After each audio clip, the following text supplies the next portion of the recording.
안녕하세요. 저는 작년 새로운 출발을 한 30대 후반 여자입니다. 열차 애청자가 된 지도 꽤 오래되었네요. 늘 그렇듯 출퇴근 시 사연을 들으며 무료한 시간을 재미있게 보내고 있어요.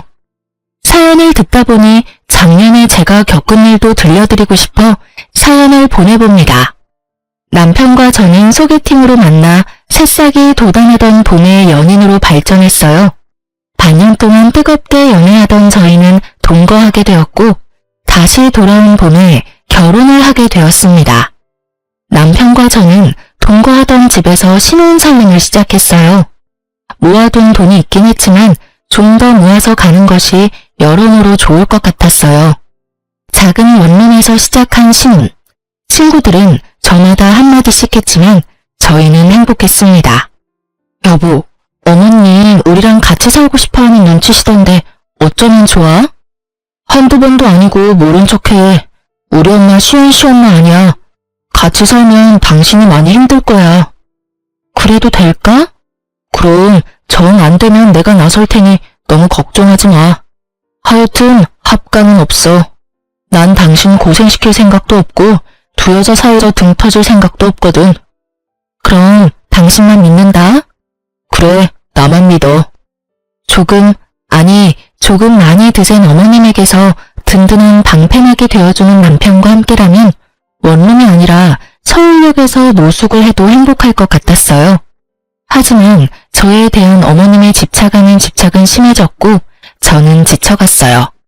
그 사이에서 남편 역시 힘들어지고 있었고요. 여러 가지의 문제가 있었지만 그중 가장 힘든 것이 연락이었어요. 어머님은 제가 적어도 하루에 한 번은 전화하길 원하셨고 저는 알겠다고 대답하며 그만큼 자주 연락하길 바란다는 말이겠지 하고 대수롭지 않게 생각했어요. 저의 직은 의류 판매직이었는데 신혼여행과 매장 공사가 겹쳐 신혼여행에서 돌아와서도 매장 정리가 덜 되어 일주일 정도 더 쉴 수가 있었어요. 그동안엔 저도 집에서 쉬니 어머님께 전화를 자주 드릴 수 있었어요. 하지만 출근하게 되니 바빠졌어요.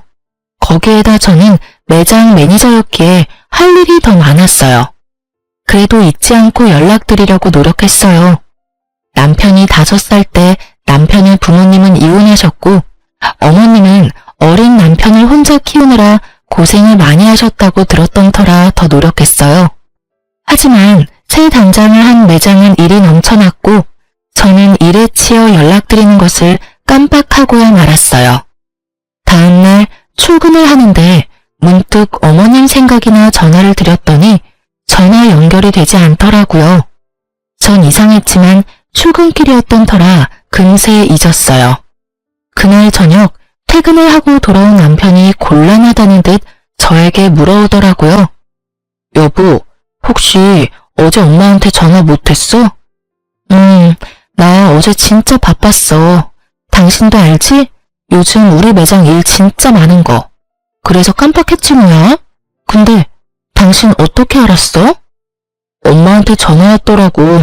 좀 토라진 것 같아. 남편의 말을 듣는데 왜 통화 연결음도 없이 전화가 연결되지 않았는지 알 것 같더라고요. 혹시 어머님 나 차단했어? 내가 전화 안 했다고? 남편은 멋쩍은 듯 고개를 끄덕였고 전 너무 황당하더라고요. 전화 한 번 안 했다고 며느리 전화를 차단하는 시어머님 들어는 본 적 있으신가요? 하물며 제가 노는 사람도 아니고 교대 근무에다가 직원들 스케줄까지 관리하느라 그렇지 않아도 정신이 빠지게 바쁜데 전화 한 번 안 했다고 차단이라뇨. 참나, 나 살면서 이런 경우도 처음이고 들어보지도 못해서 하는 말인데 내가 차단당할 만큼 잘못한 일이야? 당신 생각을 말해봐. 물론 아니지. 아니긴 한데 당신도 알다시피 어머니 성격이 좀 그렇잖아. 어머님 진짜 웃기신다. 당신 두고 왜 나한테 집착하셔? 전화가 그렇게 받고 싶으시면 당신한테 전화하라고 하면 되잖아. 당신한테 들은 말도 있고 해서 나도 어머님께 잘하고 싶어. 당신 말대로 혼자 고생하셨을 생각하니까 같은 여자로서 안쓰럽기도 하고 해서 말이야. 근데 이건 해도 해도 너무하잖아. 잘 됐네.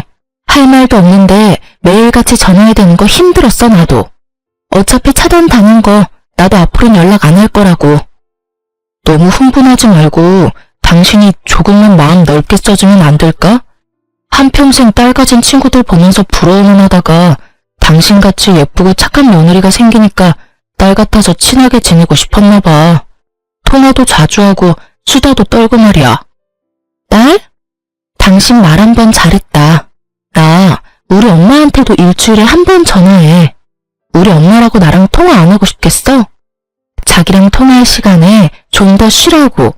가끔 하는 전화도 안부만 묻고 빨리 끊는다고. 근데 어머님은 통화 한 번 시작하면 2, 30분은 기본이야. 일하는 며느리 일도 못하게 그렇게 전화통 붙잡고 있는 게 딸처럼 여기서 하시는 행동이야? 당신 생각은 그래?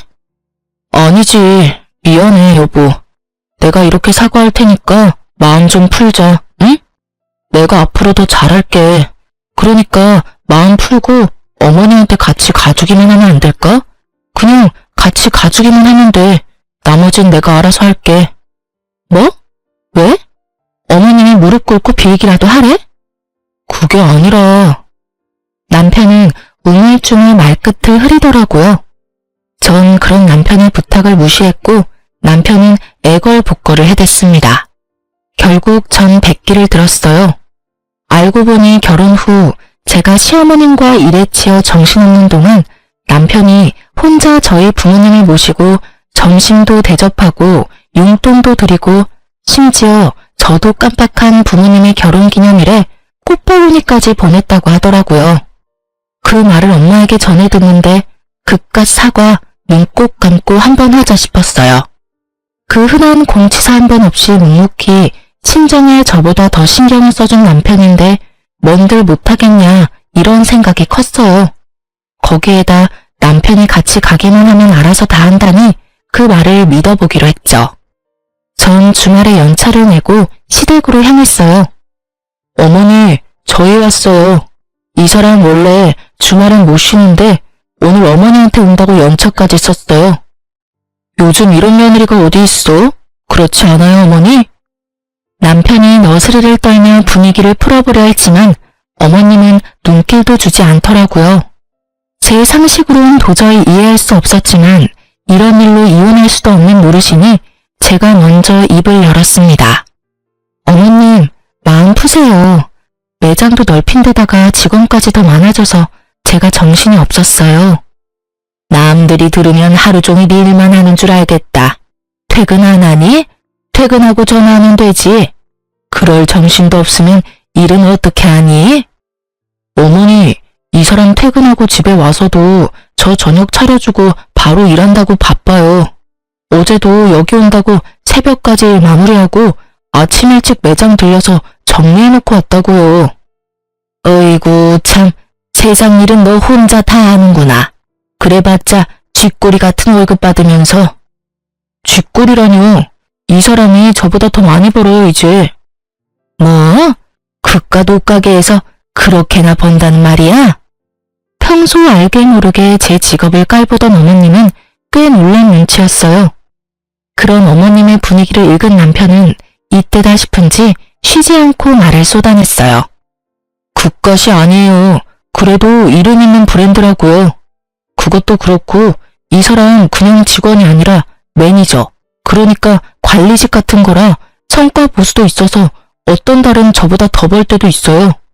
그러니까 그만 마음 푸시고 이해 좀 해주세요. 이 작은 몸으로 주말에도 못 쉬고 일하는데 얼마나 힘들겠어요. 이 사람 계속 잠도 못 자고 해서 이틀에 한 번씩 코피까지 쏟는다고요. 그렇게나 바빠? 너 그러다 몸 다 상하겠다. 너희 밥은 먹었니?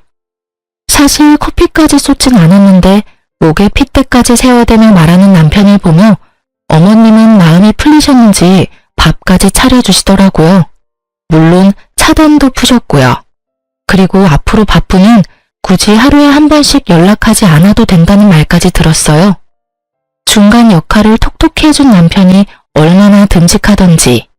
다른 건 몰라도 남편 복은 있다고 생각했었어요. 앞으로 남편 새끼가 제 뒤통수를 어떻게 칠지 상상도 못하고요. 하여튼 좋은 분위기에서 시댁 방문은 마무리가 되었고 전 이제 이런 일로 사람 피곤하게 만들 일은 없겠지 하고 안심했어요. 하지만 시어머님은 상식 밖의 사람이었고 제가 연락을 드리지 않으니 어머님이 전화를 해대기 시작하더라고요. 바빠서 전화를 받지 않으면 받을 때까지 하는 어머님. 점점 심해지는 어머님의 선 넘는 전화에 전 지쳐갔고 예민해지고 있었어요. 당연히 일에도 지장이 생겼어요. 한 번 시작하면 끝날 생각이 없으신 어머님과 부재중. 본사에서 오는 연락을 놓치는 일은 다반사였고 항상 미소가 얼굴에 장착되어야 하는 제 얼굴엔 스트레스로 인해 미소 따윈 지어지지 않는 지 오래였어요.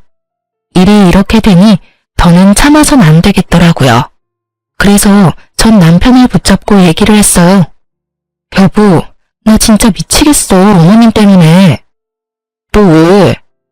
본론은 시작도 안 했는데 남편도 지긋지긋한지 말에 날이 서 있더라고요. 저는 그런 남편의 모습에 더욱 화가 치솟았습니다. 또 왜? 몰라서 물어? 아, 당신은 모르겠다. 우리 부모님은 사회 불편할까봐 전화 한 통 하시는 일이 없으니까 말이야. 무슨 말이 하고 싶어서 이래? 내가 무슨 말을 하고 싶은지는 당신이 더 잘 알잖아. 어머님, 진짜 해도 너무 하시는 거 아니야? 출근해서 일하고 있는 시간인 거 뻔히 다 아시면서 통화 시작했다 하면 끊을 생각도 없이 쓸데없는 말만 하신다고. 쓸데없는 말이라니? 당신은 무슨 말을 그렇게 해? 그럼 옆집 개가 임신을 했는데 그 아빠가 누구인지, 옆집 아주머니는 무거운 짐을 들다가 허리가 삐끗했는데 수술해야 할지 그냥 한의원을 다녀야 할지 등등. 이게 쓸데있는 말이야 그럼? 적적하시니까 그러시겠지. 적적하면 당신한테 전화하라고 해. 그럼 되겠네. 알겠어. 알겠으니까 그만 좀 해. 하루 이틀도 아니고 나도 미치겠어. 그런 식으로 얼렁뚱땅 넘어갈 생각하지 말고 당신이 어떻게 좀 해. 이러다 진짜 나 미치는 꼴 보기 싫으면 말이야. 전화를 안 받으면 바쁜가 보다 하고 그만하셔야지. 받을 때까지 하시는 게 상식적으로 말이 돼? 일하는 거 다 아시면서. 그러면서 전화 안 받으니까 걱정되어서 그랬다고 하시는데 내 생각엔 그건 걱정이 아니라 거의 집착이라고. 아니면 나 골탕 먹이려고 그러시거나. 그만 좀 해. 적당히 하라고. 내가 내일 전화해서 며느리가 어머니 때문에 미치기 직전이니까 전화 좀 그만하라고 할 테니까 그만해. 뭐? 당신이 그렇게 말하면 내가 뭐가 돼? 그럼 나더러 도대체 어쩌라는 거야? 가만 있으면 가만 있다고 난리고 전화한다고 해도 이 난리고. 어쨌든 당신이 그렇게 원하는 대로 2번 다신 전화 못하게 할 테니까 그런 줄 알고 잔소리 좀 그만해. 여보, 야! 제 말은 이제 무시하기로 한 건지 남편은 제 말에 대답도 없이 그대로 화장실로 가 제가 잠들 때까지 나오지도 않더라고요. 아침에 일어나 출근 준비를 하는 남편을 보며 생각해보니 남편을 너무 잡았나 싶어 슬며시 말을 걸어보았지만 남편은 대답도 하지 않은 채 출근을 해버리더라고요. 그런 남편의 모습에 저 역시 마음이 확 상해버렸어요. 이후 꼭 필요한 말이 아니면 대화조차 하지 않았고 그런 날이 생각보다 길어졌어요. 좁은 원룸, 피할 곳도 없는데 말도 한마디 하지 않고 살려니 정말 답답해서 미쳐버릴 것 같더라고요. 하지만 절대 제가 숙이고 들어가고 싶지 않았어요. 일전엔 남편이 워낙 저자세로 나오며 저를 이해해주려 노력했기에 좋은 게 좋은 거라고 참고 넘어갔지만 이번엔 제가 먼저 화해의 손을 내밀었는데도 불구하고 저딴 식으로 나오니 저도 화가 많이 났었거든요. 시어머님의 연락도 없으니 꼭 해야 할 말도 없었고요. 답답한 것만 빼면 조용한 그 일상이 좋았어요. 하지만 그것도 오래 가진 않았죠. 모처럼 쉬는 날이었어요. 마침 먹을 것이 뚝 떨어진 터라 장도 보고 청소도 하며 시간을 보내고 있었어요. 그때 시어머님께 전화가 오더라고요. 네, 어머님. 그래, 잘 지내고 있니? 네, 잘 지내고 있어요. 오늘 쉬는 날이라서 반찬도 좀 하고 청소도 좀 했어요. 어머님은 잘 지내시죠? 혼자 사는 노인네가 똑같지 뭐. 다름이 아니라 나 집 내놨다. 집이요? 어머님 처음 장만하신 집이라고 한평생 사실 거라고 하셨잖아요. 무슨 일 있으세요? 그게 아니라 이 집 팔고 너희랑 같이 살려고. 어머님 말씀을 듣고 있는데 누가 뒤통수를 망치로 내려친 것처럼 멍하더라고요. 우리 집이 넓은 것도 아니고 원룸에 사는데 어떻게 같이 사시려는 건지. 아니, 집이 넓다 하더라도 한번 물어보시지도 않고 혼자 그런 결정을 내리는 건지 이해가 되지 않아 말이 나오지 않더라고요. 너무 당황하기도 했고요. 예, 내 말 듣고 있니? 아, 네. 듣고 있어요. 저희랑 같이 사신다고요? 그래, 시세보다 싸게 내놔서 아마 금방 팔릴 거다. 어머님, 저희 원룸 사는 거 잊으신 거 아니죠? 남편이랑 저랑 회사도 가깝고 돈 좀 더 모아서 대출 조금이라도 덜 내고 이사 가려고 아직 원룸 살고 있잖아요. 내가 치매라도 걸린 줄 아니? 뭐 그렇게 설명하고 있니? 너희 원룸 사는 거 나도 다 안다. 그런데 어떻게 같이 살아요? 저희 둘 살기도 좁은데요. 내가 그래서 집을 내놓은 거야. 집 한 돈에 너희 모아둔 돈 꽤 되지? 그거 합치면 지금 내가 사는 집보다 큰 집 살 수 있을 게야. 그럼 대출할 필요도 없고 집도 넓어지고 혼자 있는 내 걱정도 할 필요 없으니 여러모로 얼마나 좋니? 그럼 그런 줄 알고 너희도 이사할 준비나 하려무나. 볼일을 마치신 어머님은 제 대답은 필요도 없다는 듯 전화를 끊어버리셨어요. 길지도 않은 통화에 너무 충격적인 내용이 많아서 전 멍하니 휴대전화를 보며 서 있었어요. 하나 둘 머릿속 정리가 끝나고 합가해야 한다는 결론에 도달했을 때 전 남편에게 전화를 걸어 할 말이 있으니 빨리 들어오라는 말을 하고 전화를 끊었어요. 그나마 다행스러운 건 남편도 어머님을 모시고 사는 건 반대했었다는 것이었어요. 그날 저녁 남편은 퇴근을 하고 돌아왔고 여전히 남편의 얼굴은 어두웠어요. 무슨 일인데? 표정만큼 말투도 어두웠지만 전 더는 큰 싸움으로 키우고 싶지 않아 오르는 화를 꾹 누르고 최대한 상냥하게 말하려고 했었습니다. 어머님 오늘 전화하셨는데 집 내놓으셨대. 우리랑 같이 사시려고 그러셨다는데 당신 생각은 어때? 당신도 반대하지? 예전에 같이 안 살 거라고 나한테 모르는 척하라고 그랬었잖아. 그렇지? 그래? 나한텐 별말 없으시던데. 아, 어머니랑 아버지 다시 합치신다고 하시던데 그래서 그러시나 보다. 아버님이랑 어머님이 다시 합치신다니? 그게 무슨 말이야? 당신만 가끔 아버님 만나는 거 아니었어? 어머님도 만나고 계셨던 거야? 아니, 최근에 만나셨나 봐. 아버지가 어머니한테 연락했는데 어머니도 나 장가가고 적적하셨는지 가끔 만나시다가 다시 합치기로 하셨나 봐. 아버지 몸도 요즘 안 좋으셔서 어머니도 걱정되셨겠지 뭐. 여러모로 잘된 일이지. 새로 추가된 사실에 저도 모르게 언성이 올라갔어요. 여러모로 잘된 일? 당신 진짜 그렇게 생각해? 그럼 두 분이 오순도순 같이 사시면 되지 우리까지 왜 같이 살재? 그거야 나랑 아버지는 함께 살지 못했으니까 이제라도 같이 살고 싶으신가 보지. 며느리도 생겼으니 더 함께하고 싶으시겠지. 아닌가? 어쩌면 어머니 뜻일 수도 있겠다. 예전부터 우리 어머니 당신이랑 살고 싶어 했잖아. 아버지도 아프시니까 뭐 어머니 뜻이겠다. 그렇지? 그렇지? 지금 나한테 묻는 거야? 내가 어떻게 알겠어. 그리고 아버님 아프신데 내가 왜 같이 살아야 하는 거야? 나한테 지금 이 상황에 아버님 병수발까지 들어라 이 뜻이야? 병수발? 넌 무슨 말을 그렇게 해. 우리 아버지가 먼저 누우신 것도 아니고 병수발이라니. 말이 좀 심한 거 아니야? 심하기는 웃기고 있네 진짜. 지금 돌아가는 상황이 그렇잖아. 내가 바본 줄 알아?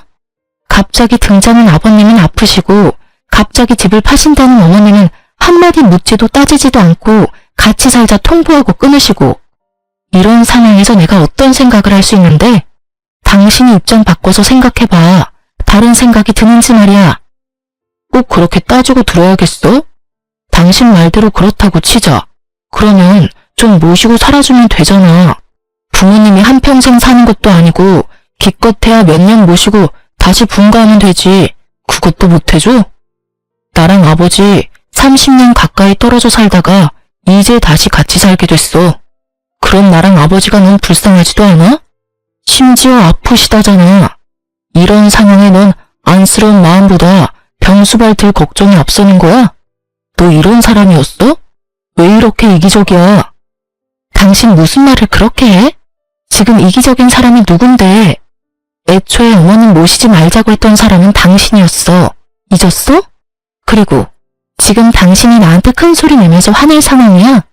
미안하다고 살살 달래줘도 모자랄 판국에 왜 당신이 나보다 더 화를 내는 거야? 당신이 사사건건 시비 걸고 넘어지는 건 생각 안 해? 시비? 이게 지금 시비라고 생각해? 아니면 뭔데 이게? 하여튼 난 부모님 모시고 살 거니까 그게 싫으면 우리 이혼해. 뭐? 우리 부모님 모시고 살 거 아니면 이혼하자고. 그런 줄 알고 잘 생각해. 난 오늘 어머니 댁 가서 잘 테니까 그런 줄 알고. 남편은 통보하고선 집을 나가버렸습니다. 아무리 요즘 둘 사이에 분위기가 좋지 않았다 하더라도 너무 변해버린 남편을 보니 충격이 크더라고요. 그리고 이런 일로 이혼이란 단어가 나올 거라고 생각도 안 해봤던 터라 충격이 더 컸어요. 생각지 못한 남편의 초강수에 고민이 되더라고요. 전 그때까지 남편을 사랑했고 이런 일로 헤어지고 싶지 않았으니까요. 하지만 일방적인 통보뿐인 합가도 하고 싶지 않았어요. 이기적이라 손가락질 받아도 싫은 건 싫었어요. 딱히 제가 이기적이라 생각되지도 않았고요. 고민으로 밤을 지새웠고 남편은 진짜 들어오지 않더군요. 전 같이 일하는 직원에게 양해를 구하고 시댁으로 향했어요. 어머님과 대화를 나눌 필요가 있다고 생각했거든요. 시댁이 골목 안에 있었던 터라 택시에서 내려 좀 걸어야 했어요. 머릿속으로 어머님과 나눌 대화를 정리하며 걷고 있는데 멀리 익숙한 사람이 보이더라고요. 설마 하는 마음으로 가까이 다가갔고 익숙해 보이던 사람은 남편이었어요. 전 황급히 차 뒤로 몸을 숨겼어요. 남편 혼자가 아니었거든요. 처음 보는 여자와 다정히 손을 잡고 시댁에서 나와 행복한 미소를 지으며 제가 숨은 차 옆으로 지나치는데 제 두 눈으로 보고도 믿고 싶지 않았어요. 저는 어느새 두 사람을 쫓고 있었고 두 사람은 다행히 멀지 않은 곳에 있는 카페로 들어가더라고요. 전 때마침 카페로 들어가는 무리에 몸을 숨겨 두 사람 모르게 가까운 곳에 자리를 잡고 앉을 수 있었어요. 그리고 들려오는 두 사람 대화는 충격, 경악 그 자체였어요. 자기야, 그럼 우리 결혼하면 어머님이랑 아버님이랑 모시고 살아야 해? 자기가 힘들더라도 한동안은 그래야 할 것 같아. 너무 걱정하지 마. 내가 자기 힘들지 않게 많이 돕고 중간 역할도 잘할게. 그리고 우리 엄마 남의 자식 귀한 줄 아는 사람이야. 잘 대해주실 거야. 아버지도 물론 잘해주실 거고. 자기도 방금 봤으니까 알 거 아니야. 저랑 아직 이혼하기로 한 것도 아닌데 벌써 시댁에 인사를 드리고 온 듯 결혼 얘기가 한창이더라고요. 당장이라도 달려가서 두 연놈을 박살을 내고 싶었지만 꾹 참고 두 사람 대화를 더 들어봤어요. 하긴 두 분 다 좋으시더라. 다정하게 잘 대해주시고. 그럼 한 1년만 모시고 나오자. 알겠지? 그럼. 괜히 너랑 헤어지고 이상한 여자랑 결혼해서는. 너랑 헤어지고 내가 얼마나 힘들었으면 그런 여자를 만났겠냐? 그러니까 내가 다시 만나자 했을 때 만났어야지. 괜히 다른 여자 만나보겠다고 소개팅이나 하고 다니고. 내가 그 꼴 보기 싫어서 회사도 옮겼던 거야. 그런데 왜 다시 돌아왔대? 과장님이 다시 돌아오라고 계속 연락이 오기도 했고 자기가 나 말고 다른 여자랑 얼마나 잘 먹고 잘 살고 있나 궁금하기도 해서 돌아왔지. 나도 멋진 남자 만나서 잘 사는 모습 보여주려고 했는데. 그러는 여자가 회식 때 그렇게 노골적으로 모텔 가자고 꼬셨어? 그래서 싫었어? 싫긴. 자기가 그러지 않았으면 내가 꼬셨을 건데? 서로 얼마나 좋아 죽는지 남편 새끼와 상간녀는 찰싹 붙어서 떨어지질 않더라고요. 주변 눈치도 안 보고 대놓고 하는 애정 행각에 지나가는 사람들의 수근거리는 소리가 끊이질 않았죠. 결국 두 사람에게 카페 직원이 가서 한 소리를 하고 나서야 멈춘 듯 했어요. 저기 손님, 여기서 이러시면 안 됩니다. 다른 손님들이 불편하다고 하세요. 네? 아, 네. 아이, 쪽팔려. 그러게 그만하라고 했잖아. 멈출 수 없는 걸 어쩌겠어. 으이그. 그래서 이혼은 언제 할 수 있는 거야? 그 여자가 순순히 해줄까? 해줄 거야. 독한 년이라 절대 부모님 모신다고 할 리 없다고. 어제도 얼마나 따지고 드는지 내가 왜 그딴 년이랑 결혼했나 모르겠어. 으이그, 앞으로 나한테 잘해. 알겠어? 나 같은 여자가 또 있는 줄 알아? 알겠어. 두말하는 잔소리지. 그래요. 두 사람은 남편이라는 새끼가 절 만나기 전 헤어졌다가 상간녀가 회사로 돌아오면서 만나기 시작했더라고요. 어느 날부터 회사 회식이 잦더니 다 이유가 있었더라고요. 갑자기 태도를 바꿔 이혼하자고 소리치던 이유도요. 불륜이 부끄럽지도 않은지 큰 소리로 잘도 짓거려준 덕분에 힘들이지 않고 상황 파악은 되었지만 앞으로 어떻게 해야 할지, 어떻게 하면 이 난관을 헤쳐나갈 수 있을지 아무 생각도 나지 않았어요. 이 채널에 올라온 다른 사람들의 사연을 들으며 다들 왜 저렇게 사냐고, 나 같으면 저렇게 안 산다고 했던 과거 저의 모습이 떠오르며 반성하게 되더라고요.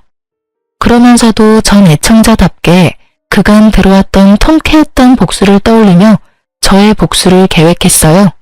이래봬도 제가 열차 애청자인데 그냥 순순히 이혼해줄 수는 없었으니까요.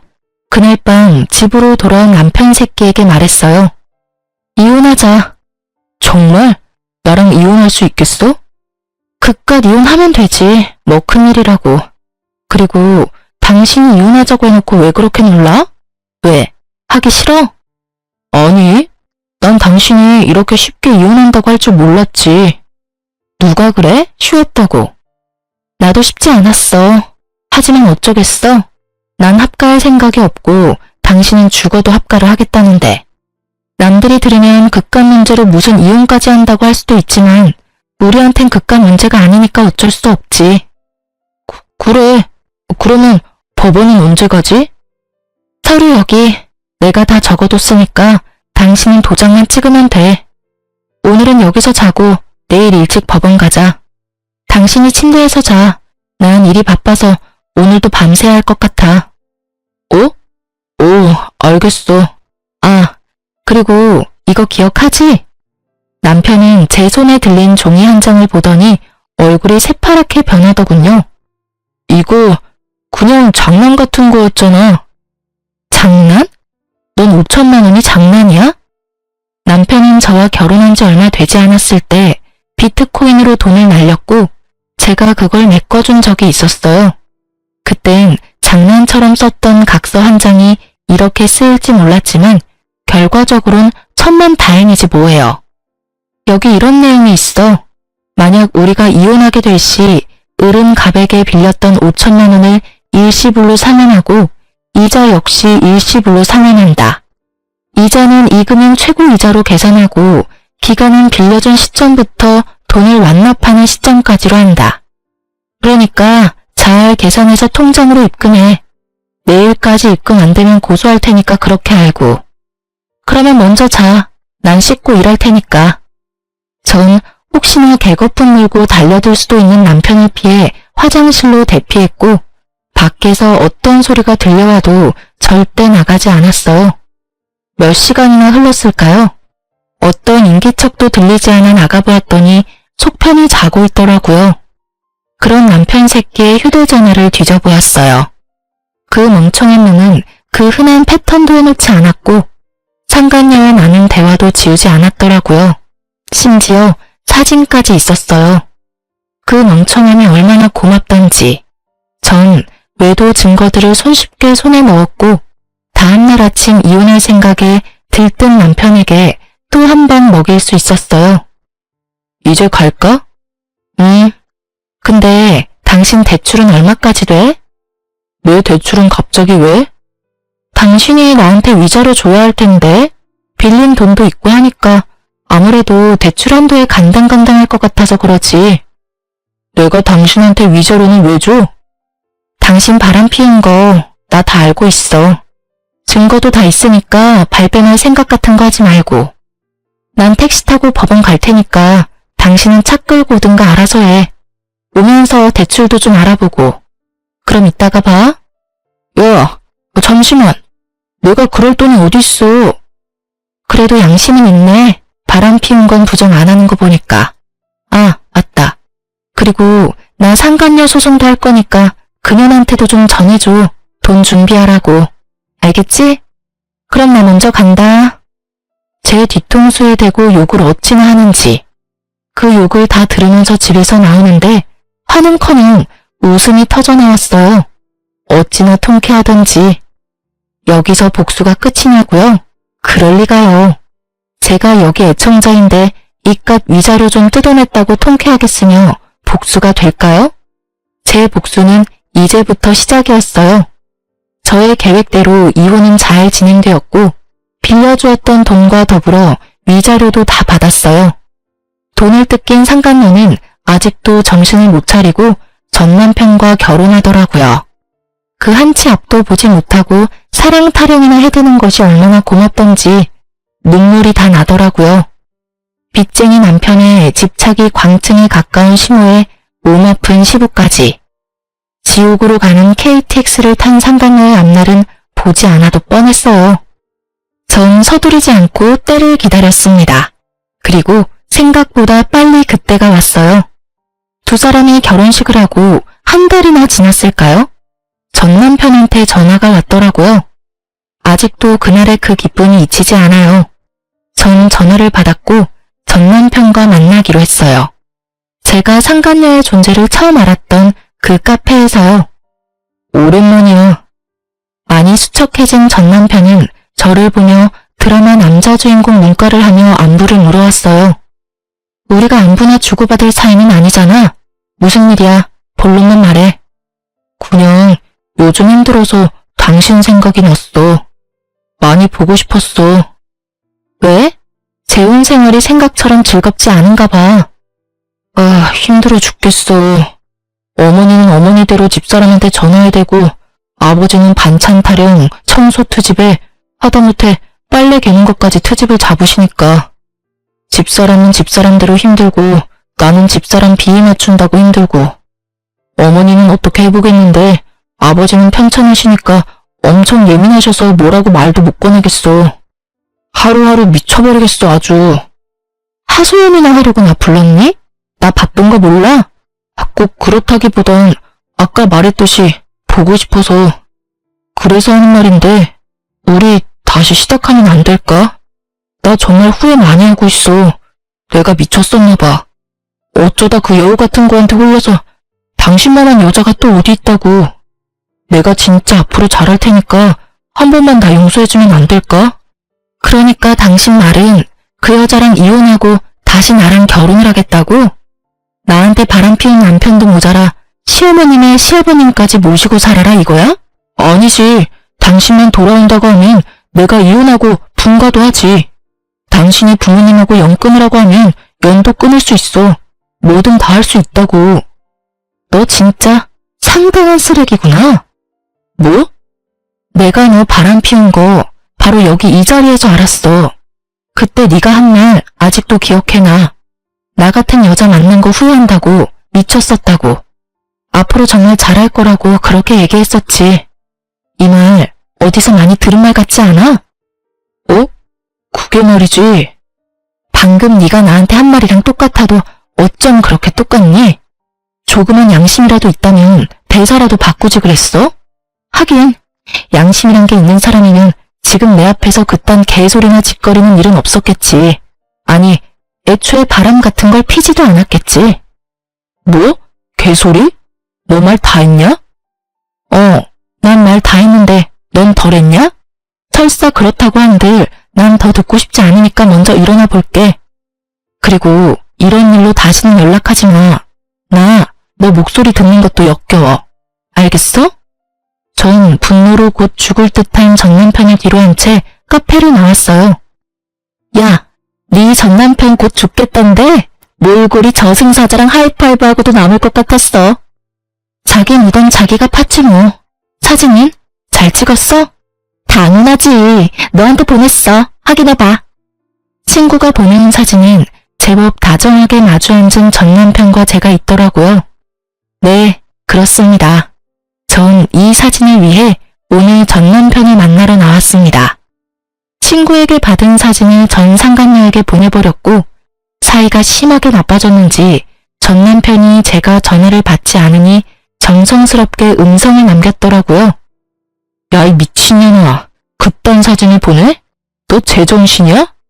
니년 때문에 내가 얼마나 들들 볶인 줄이나 알아? 몇 날 며칠을 싸우고 있다고. 한 번만 더 이딴 짓 했다간 가만 안 둘 테니까 그런 줄 알아? 더럽기가 걸레보다도 더한 전 남편의 입담을 들으며 전 그저 웃었어요. 아직 복수가 끝나지도 않았는데 이렇게 화를 내주니 앞으로는 얼마나 더 골머리가 아프고 분노가 치솟을까 싶어서요. 전 주저없이 남편의 욕설에 대한 보답을 실행하기로 했어요. 전 남편의 회사로 두 사람의 외도로 인해 저와 이혼하게 되었다는 사실을 보내버렸거든요. 바람 피운 두 연놈이 멀쩡하게 회사 다니는 꼴을 어떻게 보고만 있겠어요? 거기에다 전 남편의 회사인 말 많기로 유명한 전시모의 친구까지 근무하셨기에 꽉 먹고 알 먹고였어요. 그 친구분은 저의 예상보다 더 빠르게 친구 사이에 소문을 쫙 내주셨고 전시모는 그렇게 자랑이 되던 아들 덕분에 친구들 사이에 얼굴도 들고 다닐 수 없는 지경에 이르렀죠.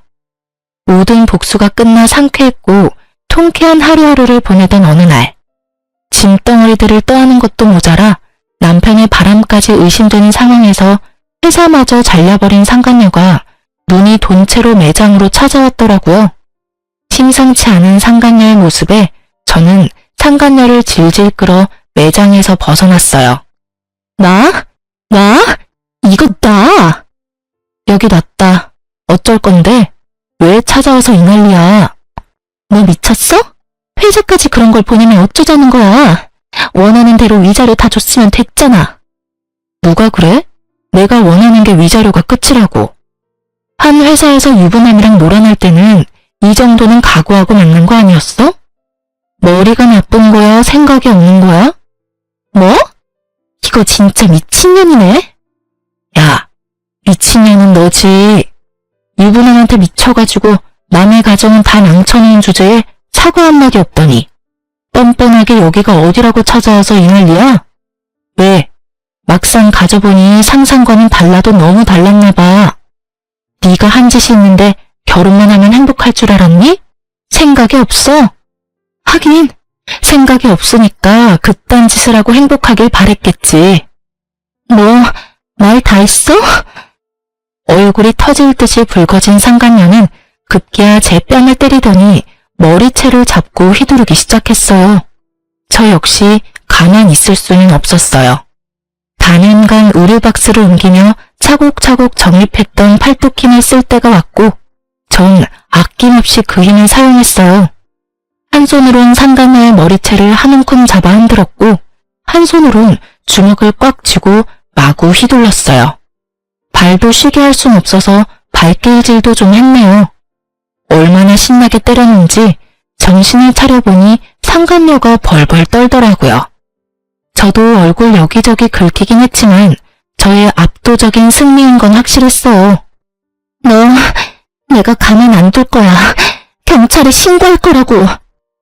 때리기도 네가 먼저, 머리채도 네가 먼저 잡은 거 잊었니? 멍청하다 하니까 진짜 멍청한 말만 골라서 한다. 멍청한 년. 그리고 나 위자료 덕분에 돈 많아서 신고한다고 협박해대도 겁도 안 난다야. 아 맞다. 나 네 남편 새끼한테도 돈 많이 받았지? 알려나 모르겠는데 나한테 빌린 돈이랑 위자료 준다고 그 새끼 대출 꽤 받았을 텐데 회사까지 잘려서 어쩐대?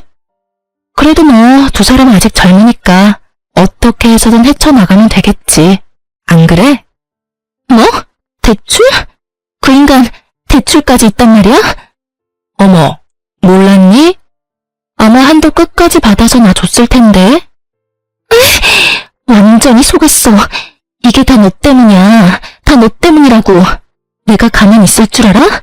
네가 나한테 보낸 사진, 그거 네가 다니는 매장 본사에 다 보내버릴 거야. 나도 너 매장시켜버릴 거야. 그리고 나도 상간녀 소송할 테니까 너 각오해. 알겠어? 상간녀 같은 소리 한다. 겨우 그 정도로 상간녀 소송을 할 수 있을 것 같아? 내가 네 남편이랑 안고 있니? 아니면 하다못해 손이라도 잡고 있니? 그냥 마주 앉아있는 걸로 상간녀 소송? 마음대로 해봐. 난 네 남편이랑 아무 사이도 아니라는 증거가 차고도 넘치니까 명예훼손으로 고소당하고 싶으면 마음대로 해보라고. 그리고 앞으로 2번 다시 찾아오지 마. 또 찾아와서 이딴 짓 하면 네가 좋아하는 그 신고 내가 해줄 테니까. 알겠어? 그리고 네 팔자 네가 꼬아놓곤 누구 탓을 하고 난리래? 앞으로는 똑바로 살아. 남의 탓 좀 그만하고. 절규에 가까운 상간녀의 고함을 마지막으로 진짜 제 복수는 끝이 났어요. 그렇지 않아도 한 대 쥐어패고 싶었는데 어찌 알고 찾아온 것인지 상간녀는 처음부터 끝까지 저에게 참 고마운 사람이었어요. 덕분에 그 지옥 같은 집구석으로 기어들어가지 않고 벗어날 수도 있었고 전 남편도 손쉽게 떼어낼 수 있었으니까요. 꼴에 자존심만 센 남편은 여기서 들은 사연처럼 저를 찾아와서 빌거나 그러진 않더라고요. 혹시나 찾아오면 얼굴에 물도 쏟아주고 따기도 한 대 날리려고 했거든요.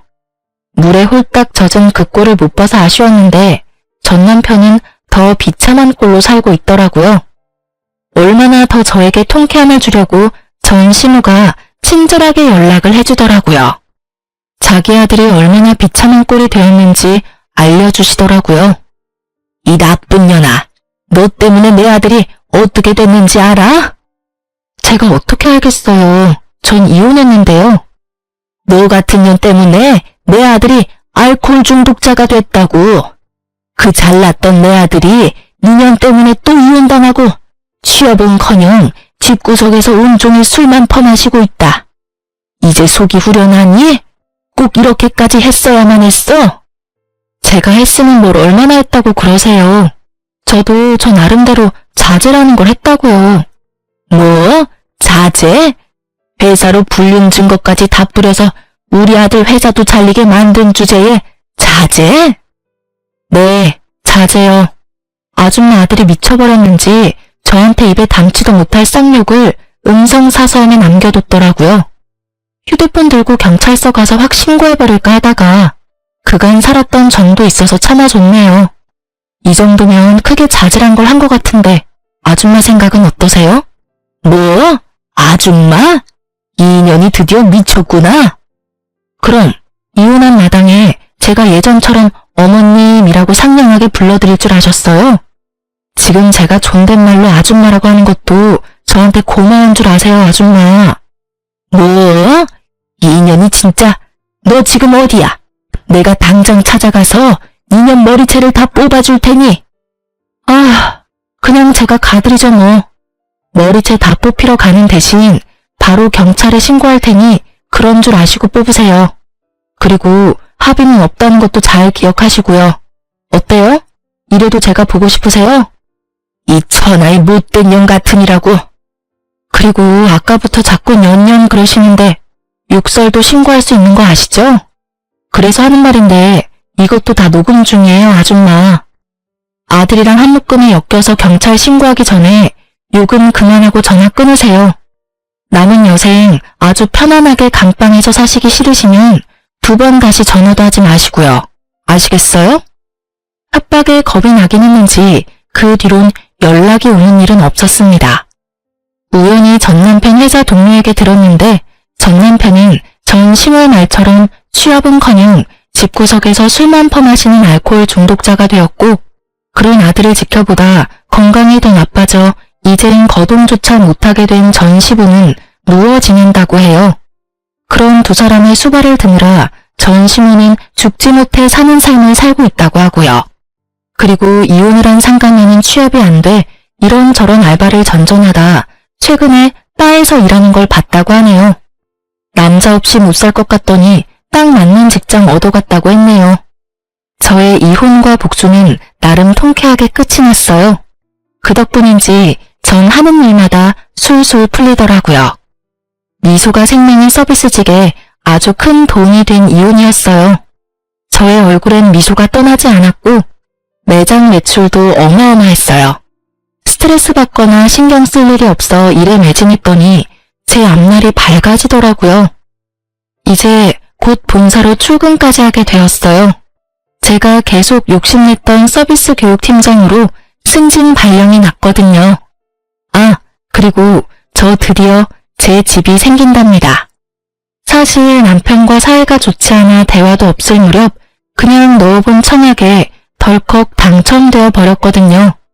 당시엔 돈도 없고 남편과 사이도 좋지 않아 어떻게 해야 할지 고민이 많았었는데 지금 와서 생각해보면 여러모로 남편과의 이혼이 저에겐 행운이었어요.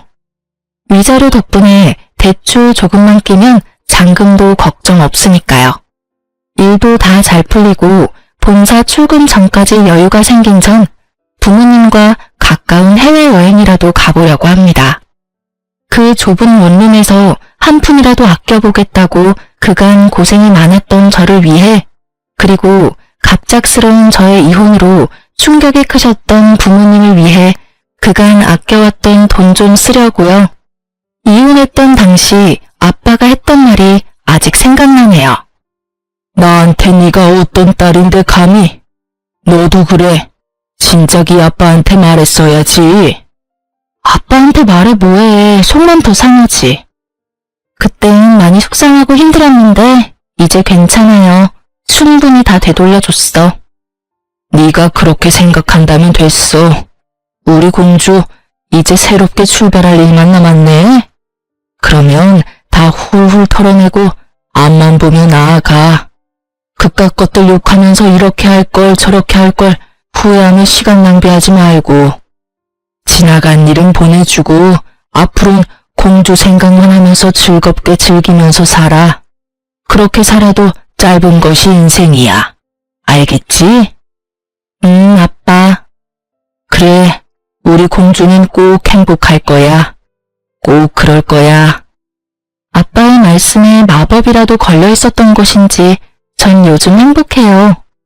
혼자라는 자유가 이렇게 즐겁고 행복한데 그땐 왜 고민했나 몰라요. 요즘 같아선 이혼을 잠시라도 고민했던 과거 저에게로가 무슨 고민을 그렇게 하냐고 하며 뒤통수를 한 대 쥐어받고 싶은 만큼 제 삶에 만족합니다. 이제 새로운 직장과 새로운 집에서 제대로 새 출발해보려고 합니다. 이 사연을 보내는 것을 마지막으로 힘들었던 과거는 잊으려고요. 긴 제 사연 들어주신 모든 분 감사합니다. 새해 복 많이 받으세요.